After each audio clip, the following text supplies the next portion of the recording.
Sir ಅಂದ್ರೆ fans ಏನು ಅಂತ ಹೇಳಿದ್ರಿ, ಅದಕ್ಕಿಂತ ಸ್ಟಾರ್ ವಾರ್ಸ್ ಅಂದ್ರೆ ಎರಡು ಪ್ರಶ್ನೆ. ಸರ್ ಈಗ ಒಂದು ಸಿನಿಮಾದಲ್ಲಿ ಅವರ ಫೇವರೇಟ್ ಸ್ಟಾರ್ ಇದ್ದಾಗ ಸಹಜವಾಗಿ ಒಂದು ಕಂಪ್ಯಾರಿಸನ್ ಶುರುವಾಗುತ್ತೆ. ನಮ್ಗೆ ಈ ಪಾರ್ಟ್ ಅಲ್ಲಿ ಇವ್ರು ಇರಬೇಕಿತ್ತು, ಈ ತರ ಡೈಲಾಗು ಅದೆಲ್ಲವನ್ನು ನೀವು ಆಲ್ರೆಡಿ ಒಂದಿಷ್ಟು ಸಂದರ್ಭದಲ್ಲಿ ಫೇಸ್ ಮಾಡಿದ್ರಲ್ಲ. ಸೊ ಅಭಿಮಾನಿಗಳಿಗೆ ಒಂದು ಕನ್ನಡ ಇಂಡಸ್ಟ್ರಿಯಲ್ಲಿ ಅಭಿಮಾನಿಗಳಿಗೆ ಫಸ್ಟ್ ಹೇಳ್ಬಿಟ್ಟೆ, ಧ್ರುವ ಸರ್ಜಾ ಅವರು 130 ದಿನ ಕೆಲಸ ಮಾಡಿದ್ದಾರೆ, ನಾನು ಬರೀ 3 ದಿನ ಕೆಲಸ ಮಾಡಿದ್ದು ಅಂತ. ಅವಾಗ 3 ದಿನದಲ್ಲಿ ಇನ್ನೇನು ಎಕ್ಸ್ಪೆಕ್ಟೇಷನ್ ಮಾಡ್ತೀರಾ? ಅಷ್ಟೇ, ಬರ್ತಾ ಇರಬೇಕು, ಮಾಡ್ತಾ ಇರಬೇಕು, ಹೋಗ್ತಾ ಇರಬೇಕು. ಹೀರೋ ಅವರೇ, ಮುಗೀತಲ್ಲಿ. ಸುದೀಪ್ ಸರ್, ಕಾಲ ಭೈರವ ಹಾಗೂ ಸುದೀಪ್, ಸೊ ಇಬ್ರಲ್ಲಿ ಮೋಸ್ಟ್ ಡೇಂಜರಸ್ ಯಾರು? ಎದುರುಗಡೆ ಯಾರು ನಿಂತಿದ್ದಾರೋ ಅದ್ರ ಮೇಲೆ ಡಿಪೆಂಡ್ ಆಗತ್ತಮ್ಮ. ನನ್ನ ಹತ್ರ ಏನಿಲ್ಲ. ಎದುರುಗಡೆ ರಾಧಾ ನಿಂತಿದ್ರೆ ಕೃಷ್ಣ ಆಗ್ತೀವಿ, ಇನ್ಯಾರೋ ನಿಂತಿದ್ರೆ ಕಾಲ ಭೈರವ ಆಗ್ತೀವಿ, ಹೊಸ್ಕೊಂಡು ನಿಂತಿರೋದ್ರೆ ಅಡುಗೆಯವ್ರು ಆಗ್ತೀವಿ, ಬೌಲಿಂಗ್ ಮಾಡೋರಾದ್ರೆ ಬ್ಯಾಟ್ಸ್ಮನ್ ಆಗ್ತೀವಮ್ಮ. ಅಷ್ಟೊಂದು ಮುಗಿದೋಗುತ್ತೆ. ಜೆಂಡರ್ ಚೇಂಜ್ ಆಗಿದ್ರೆ ಜೆಂಡರ್ ಚೇಂಜ್ ಆಗಿದ್ದ ದಿನ ಮಾತಾಡೋಣ. Any doubts? I am very sure. Right. Dhruva sir, ಇದು ನಿಮ್ ಗಮನಕ್ಕಿದೆಯೋ ಇಲ್ಲೋ, but the first time fans ವಾರ್ಗೆ ಬ್ರೇಕ್ ಹಾಕಿ ಸಪೋರ್ಟ್ ಮಾಡ್ತಾ ಇದ್ದಾರೆ ಕೆಡಿ ಸಿನಿಮಾಗೆ.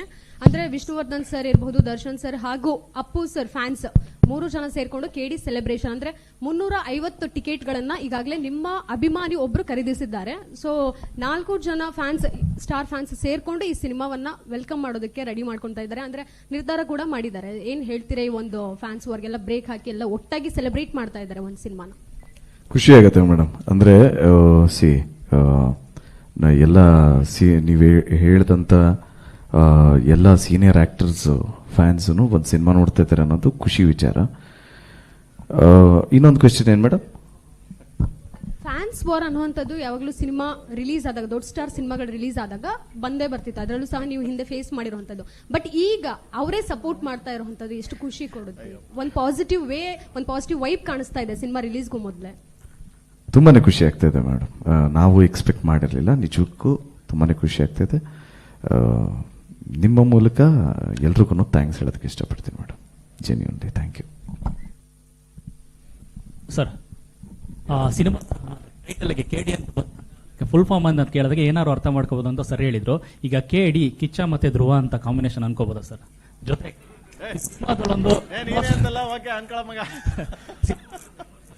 ಸರ್ ಕಡೆಯಿಂದ ಈಗ ಮದರ್ ಸೆಂಟಿಮೆಂಟ್ ಬಿಟ್ಟು ಬ್ರದರ್ ಸೆಂಟಿಮೆಂಟ್, ಧ್ರುವ ಅವ್ರನ್ನ ತಮ್ಮ ಅಂತ ಕರಿತೀರಿ. ಸೊ ಕಾಲ ಭೈರವ ಬಂದು ಹಣ್ಣನಾಗಿ ಬರ್ತಾರೆ ಈ ಸಿನಿಮಾಗೆ ಅಂತ. Yes, true. ಪ್ರೇಮ್ ಸರ್, ಇನ್ನು ಸರ್ ಧ್ರುವ ಅವ್ರ ಬಗ್ಗೆ ಹೇಳಿದ್ರೆ ತಮ್ಮ ಅಂತ ಪ್ರೀತಿ ಮಾತಾಡ್ತೀರಿ. ಈಗ ನನ್ನ ಪರ್ಸನಲ್ ರಿಲೇಶನ್ಶಿಪ್ ಹೇಳ ಸಿನಿಮಾದ, ಅದು ನಂಗೆ ಗೊತ್ತಾಗಿಲ್ಲ. ಸಿನಿಮಾದಲ್ಲಿ ಏನು sir, is a star, is a very big popular name, is doing extremely well for himself. And ಅವರು ತೆಗಿತಾರ ಬಡ್ಜೆಟ್ಸ್ ಅಲ್ಲಿ ಸಿನಿಮಾದಲ್ಲಿ ಗೊತ್ತಾಗುತ್ತೆ ಅವರ ಒಂದು ನಿಲುವು, ಚಿತ್ರರಂಗದಲ್ಲಿ ಇರುವಂಥ ನಿಲುವು. So I am very proud of what he is doing. ಎಷ್ಟು 6 ಫಿಲ್ಮ್ಸ್, 6th ಇದು 6ನೇ ಸಿನಿಮಾಗೇನೆ ಇವತ್ತು ಈ ವೆಚ್ಚದ ಒಂದು ಸಿನಿಮಾ ತೆಗಿತಾ ಇದ್ದಾರೆ. 6ನೇ ಸಿನಿಮಾಗೆ ಈ ಬಡ್ಜೆಟ್ ಅಲ್ಲಿ ಒಂದು ಸಿನಿಮಾ ತೆಗಿತಾ ಇದ್ದಾರೆ ಅಂದಾಗ I think it is a great achievement.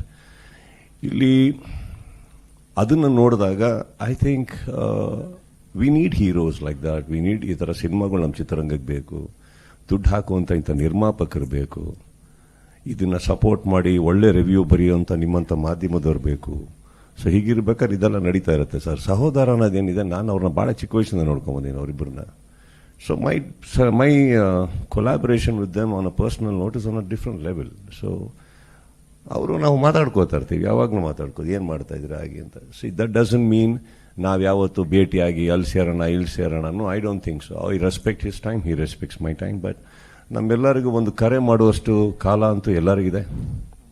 ಕಾಲ ಭೈರವ. ಪ್ರೇಮ್ ಸರ್, ಇನ್ನೊಂದು ನಿಮ್ಮ ಸಿನಿಮಾಗಳಲ್ಲಿ, ಡೈರೆಕ್ಷನ್ ಸಿನಿಮಾಗಳಲ್ಲಿ ಬಹುತೇಕ ನಾಯಕರ ನೇಮ್ಗಳು ಸ್ಪಿರಿಚುವಲ್ ನೇಮ್ ಆಗಿರುತ್ತೆ. ಈಗ ರಾಮ, ಮಾದೇವ, ಮಾದೇಶ, ಕಾಲಭೈರವ, ಈ ತರ. ಯಾಕೆ ಕಾರಣ ಏನು ಅಂತ? ಏನು ಹಳ್ಳಿಯಿಂದ ಬಂದನಲ್ವಾ ಸ್ವಲ್ಪ, ಅದರಿಂದ ಐ ಥಿಂಕ್ ಸೊ. ಇದು ಬಿಟ್ಬಿಟ್ಟು ಒಂದು ಹೀರೋಗೆ ಮಚ್ಚು, ಇನ್ನೊಂದಿಗೆ ಕೊಚ್ಚು ಅಂತ ಹೇಳಿದ್ರೆ ನಾವು ಏನಾಗಬೇಕಿದೆ? ನಾವು ಒಳ್ಳೊಳ್ಳೆ ಹೆಸರು ಇಡ್ತಾ ಇದ್ದಾರೆ, ತಲೆ ಕೆಡಿಸ್ಬೇಡಿ ಸುಮ್ಮನೆ. ಇಮ್ಯಾಜಿನ್, ಮಚ್ ಬಂದ, ಚೂರಿ ಸಿಕ್ಕದ, ಅಲ್ಲಿ ಬ್ಲೇಡ್ ಬಂದ್ರು, ಇವ್ರ ಮಧ್ಯದಲ್ಲಿ ಒಂದು ಪ್ರೇಮ ಪ್ರಸಂಗ. ಯಾಕಪ್ಪ? ಇವರ ಪ್ರೀತಿಯಲ್ಲಿ ಮಳೆ ಹುಟ್ಟಿತು.